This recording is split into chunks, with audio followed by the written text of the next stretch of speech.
One of the most important things in any comedy is timing. And one of the secret sauce special amazing tools for that is FluidMorph, which is in the illusion effects subset of the video transitions menu. FluidMorph enables you to just tighten up a gap. So you don't have to cut. It basically creates an invisible cut. So you could lift like a 10-frame pause that you don't want to have.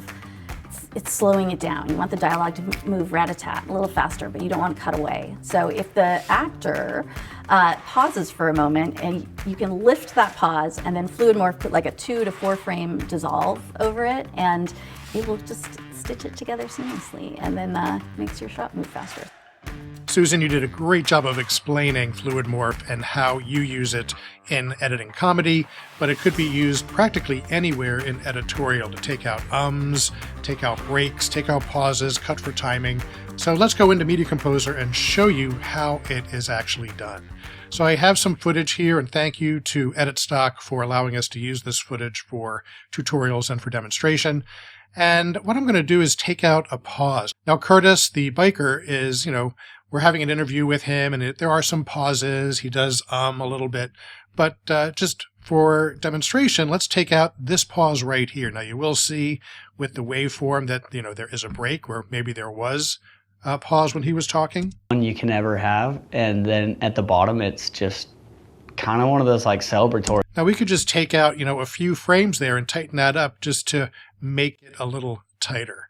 Now, we can do this a couple of ways. You could go in and chop it up by, adding edit, which cuts it, or let me undo that. An easy way, of course, is to mark an in and an out for a range of time in your sequence. Of course, that's I and O on your keyboard. I'm going to hit the X key, which actually is going to cut out this space where I've marked and pull up the sequence up to that point. Now, if I play this back, and then at the bottom, it's just kind of one of those like... You'll notice that there is a jump cut that we do want to get rid of. And the way we'll do that is using FluidMorph. So if you don't have the effect palette up, you will find it under Tools, or Command 8 on a Mac, or Control 8 on a PC. We'll bring that up. Under the Illusion Effects, you will see FluidMorph. Another thing to note is if you don't know where it is, we do have a little search window here where I can start typing in fluid, and it will actually filter everything out to whatever I'm trying to search for. So let's just take FluidMorph. We'll take that, drag and drop it at the cut point where there is that pause that I want to get rid of, where Curtis is talking, and it does default to a duration of 1 second. If I go to the effect mode, you will see a 1 second duration. Now, to basically eliminate any kind of artifacting between the outgoing and the incoming shot, you may want to make it a little shorter time frame. So let's go ahead and make maybe a 6-frame edit there for FluidMorph. And also, we're not going from a still to a still. We're going from video to video. So I'm going to go stream to stream. This also helps in the FluidMorph process. You will notice still to still, stream to stream, stream to still, or still to stream, depending on your outgoing and incoming media. And we'll go ahead and render that. Now, it does have to be rendered because it is processor intensive, but the end result is amazing. And then at the bottom, it's just kind of one of those like celebratory.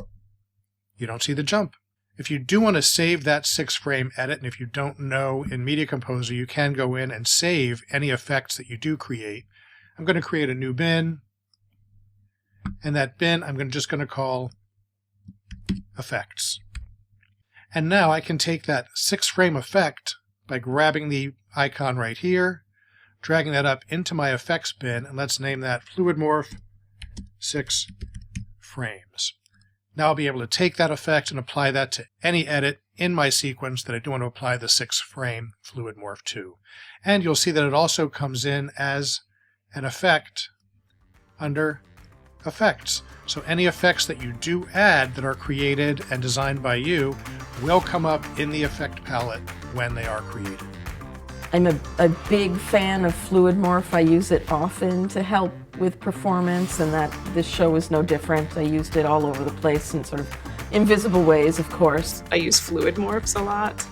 just to try to trim down time sometimes, or just to try to make something feel a little more seamless than it maybe was.